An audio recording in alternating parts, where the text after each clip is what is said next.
Woo! Yeah! Hurry, Bitsy, hit the remote. Sonic and Smash Bros! So exciting! Ah!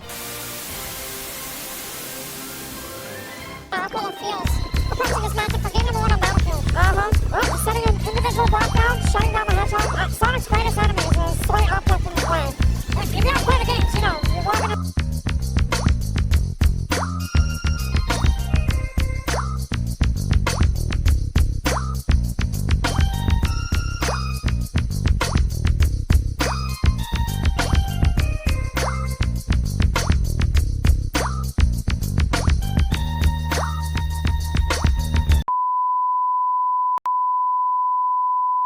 That's it. That's the Sonic franchise in Smash Bros. That was just a single character with a garbage moveset, 2 grass stages, 1 remix, and 2 assist trophies that should have been fighters! Grrr! Sakurai betrayed us!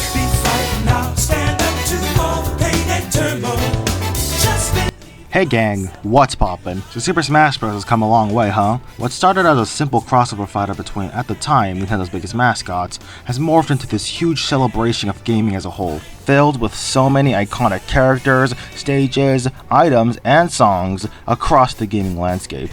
But if there's one franchise that has by far the worst, most mishandled representation ever, it's probably Zelda, but Sonic is a close second. Sonic the Hedgehog. Despite the franchise being super popular and easily regarded as a legendary gaming franchise, and being the second ever third-party franchise to get a fighter, Smash Bros. Has really dropped the ball, pun not intended, with properly representing the franchise, despite them having like 3 different chances to do so. And I wanted to observe why exactly Sonic representation in Smash Bros. Is so poor. So without further ado, my name is TheCookieMaster, and let's get right into it.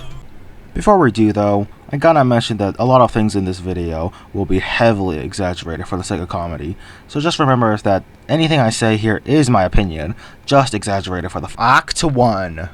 An unfortunate supersonic development. First, we'll need some background. Development on Smash Brawl began in October 2005, with the game being officially revealed in May of the following year, with the big shocking revelation happening at the end of the trailer. Showtime! Yeah. This was pretty huge. Snake's reveal single-handedly opened the floodgates to endless possibilities, now with the confirmation that non-Nintendo characters can also join the fray. And naturally, there was one character sitting at the top of everyone's most wanted list, Snick the Hiccup. But behind the scenes, there was some other stuff going on. Allegedly, Sakurai and the team asked Sega if they could add Sonic to the game very early into development.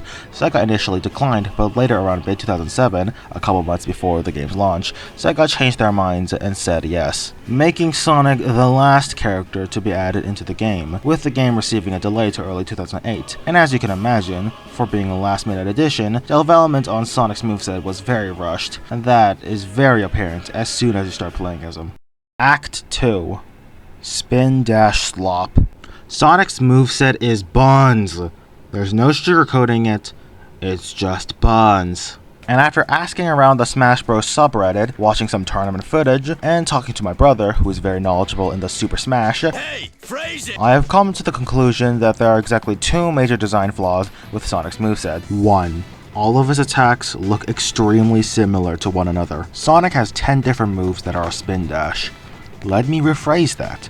Sonic has 10 different moves that are a spin dash. That is a big problem because A, this makes Sonic's attacks look and sound very repetitive, B, it can confuse a lot of new players when all of his attacks look so visually similar, and C, it's just not really all that representative of the Sonic franchise. By the time Sonic entered development, he already had 15 years worth of games to pull from, but they decided to only pull from Sonic 1 and a little bit from the Adventure Duology and Sonic the Fighters. 2. His hit-and-run fighting style. Sonic is the fastest character in the game, obviously, but the gap between his speed and every other fighter is just simply absurd. Sonic's base running speed is a 3.5. Now I want you to imagine what the second fastest character in the game, Captain Falcon, running speed is. Maybe it's a 3.2, maybe a 3, perhaps even a 2.8? 2.18. 2.18. That is a 60% difference. And that huge gap of speed makes Sonic the perfect target for a controversial fighting style. Hit and run. The hit and run character archetype is a very interesting one, as its whole thing revolves around engaging with the fight as little as possible. Basically, they deal a little bit of damage and just dip, avoiding any interaction with the opponent until a new opening appears for them to strike again, hence the name.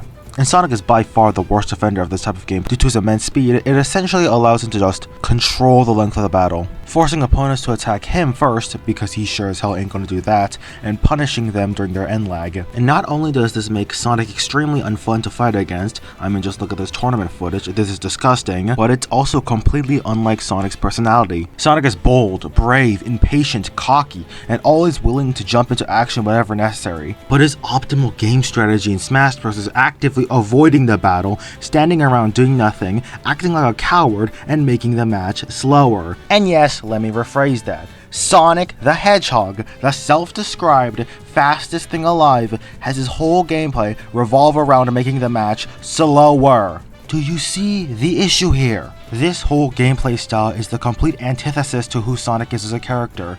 Like, this isn't Sonic the Hedgehog, this is Maurice. Wait a minute. Unfortunately, they didn't really do anything to improve his moveset at all in Smash Bros. Ultimate. If anything, they doubled down on the flaws. In Brawl, even with these flaws in mind, he still sat around the middle of the pack because of his speed wasn't enough due to him struggling to deal damage consistently and his trouble securing kills. But in Smash 4, thanks to a buff in its more defensive metagame, he was bumped up all the way to A tier. And unfortunately, it was taken to the extreme with Ultimate, where he sits comfortably as the second best character in the game, right behind Steve, which ironically enough is one of the slowest characters in Ultimate. At the end, however, Smash Bros. Has really mistreated Sonic and his moveset. I know he had a rough start due to him being the last character to be added in the game, but the fact that they never bothered updating a clearly flawed moveset is very upsetting. But hey, at least we got other Sonic characters to fall back on, right? Right? Act 3. Hey, remember Project Needle Mouse? Alright, I get that Sonic was a super late addition to Brawl. They really couldn't add a second Sonic character. Plus, even if Sonic was planned for the get-go, Brawl was the game to establish third-party characters in Smash, so I understand why Sonic couldn't double up just yet. But hey, I'm sure Sonic will get more newcomers in the next entry. It's still only Sonic? Well, that's fine, I guess. I mean, all the third-party franchises only have one character so far, so I guess it's some kind of rule or something. Maybe in the next game that rule will be lifted, so we'll finally get a new Sonic rep. You're telling me Sonic the Hedgehog, a franchise known for its huge and diverse cast of characters, has only one fighter in Smash? One? Uno? Singular? And it's not like third parties are limited to only one character. Street Fighter, Castlevania, and Final Fantasy all have 2 reps, so Sonic has no excuse. Like, there are so many good choices too, like Tails, Knuckles, Amy, Shadow, Silver, Metal Sonic. Heck, we even don't have the main antagonist of the series, Eggman. And he would be perfect for Smash. But no, the most we get are 2 assist trophies of Knuckles and Shadow, and that's about it. Maybe the stage selection will cheer me up a bit. Act 4. Green Hills. There are exactly 2 Sonic stages in Smash Bros, which, you know, isn't a lot, but hey, all the third parties only have like 1 or 2 stages anyway, so whatever these 2 are, I'm sure they'll do a great job at representing the Sonic franchise as a whole. The first stage, introduced in Brawl, is Green Hill Zone. Obviously, no duh. Green Hill is easily the most iconic location in the Sonic franchise, and even though everyone agrees that it's been overused in Sonic games, there was never any question that it deserved to be the first stage. And while I personally never played the stage all too much, from what I could gather, online opinions on the stage are pretty divided. Some like the stage for its curved layout, checkpoint and stage hazard, and the stage crumbling every once in a while, while others dislike it because of those exact reasons. Personally, my only gripe with this stage is that it looks kind of out of date, definitely not looking nearly as good as its post-generations look, but that's a problem with Smash Retro stages in general. Still, this stage is good at representing what the Sonic franchise is, regardless of whether you think it's a good stage or not. Look, you can even see Tails, Knuckles, and Silver run across the background. Wow! Ooh, now I wonder what they could have possibly picked for a second stage. Ooh, I hope it's something good. The Sonic series has so many iconic locations that will work amazingly as a Smash stage. Ooh, I can't wait to see! Windy Hill. Windy Hill from Sonic Lost World, a diet version of Green Hill as the second Sonic stage.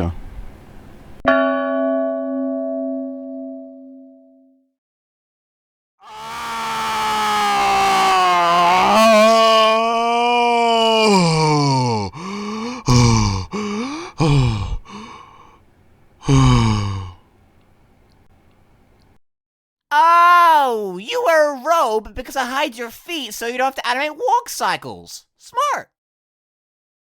I don't have feet. Wow, that is definitely news to me.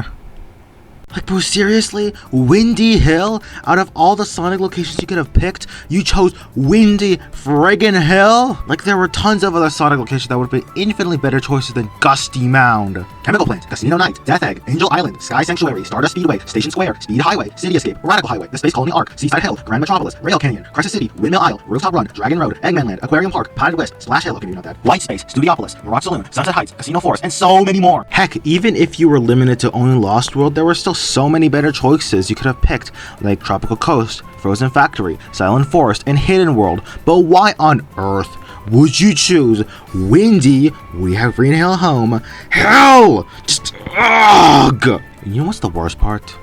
The stage is mad!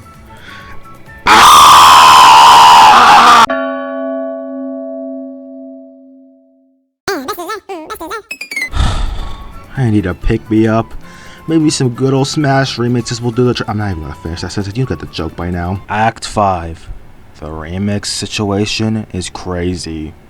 One remix. Just one. Can this franchise ever get that isn't near the end of the stick for once? Apparently not. One thing that's praised the most about Sonic than anything else is by far the music. It being one of the few aspects of the franchise that has remained consistently beloved over the years. I mean, there's a reason why people say no matter how good or bad the Sonic game may be, the soundtrack will always be a banger. Music has and will continue to be one of the biggest parts of Sonic's identity. So how the hell does Sonic only have one remix in Smash? And don't get me wrong, it's a good remix. Jun Tsunoue absolutely killed it, like he always does. Sometimes. But man, it sucks this is the only Sonic remix in the entire Smash series. Not to mention, it debuted in Brawl, so it's well over a decade and a half old. But hey, at least the music selection isn't nearly as dire as other series like Dragon Quest or Kingdom Hearts, with neither getting a single remix. And certainly better than whatever the hell pre-Sephiroth Final Fantasy was doing. Act 6. An unfortunate conclusion. At the end of the day, this doesn't really matter. This isn't the biggest issue in the world, and I certainly ain't losing sleep from this. But it does make me feel disappointed. There are plenty of other things I could have talked about, such as Sonic's post-Brawl aura loss, his Tog watercolor palette lineup, the removal of the "You're too slow" voice line, etc. And even the things Smash did get right, like the spirits, stickers, trophies, etc. But I decided not to put them here because I didn't want it to make the video too long. And either way, just further proves my point. The former, I mean. It just sucks seeing a franchise with over 35 years of history and stuff to pull from. Sonic has mostly stayed stagnant with nearly everything. Sonic's design, his moveset, the character lineup, the stages, the music, etc. all have either been underutilized or mishandled, and that's a real shame. I really hope in the next Smash game, whether it's directed by Big Mackie Saki or someone else, finally gives the Sonic franchise the flowers it deserves. But judging by the current track record, I'm not gonna get my hopes up. Whatever.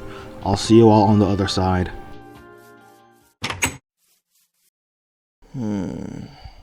You look disappointed, but I think I know what'll make you feel better. A toasty mug of eggnog.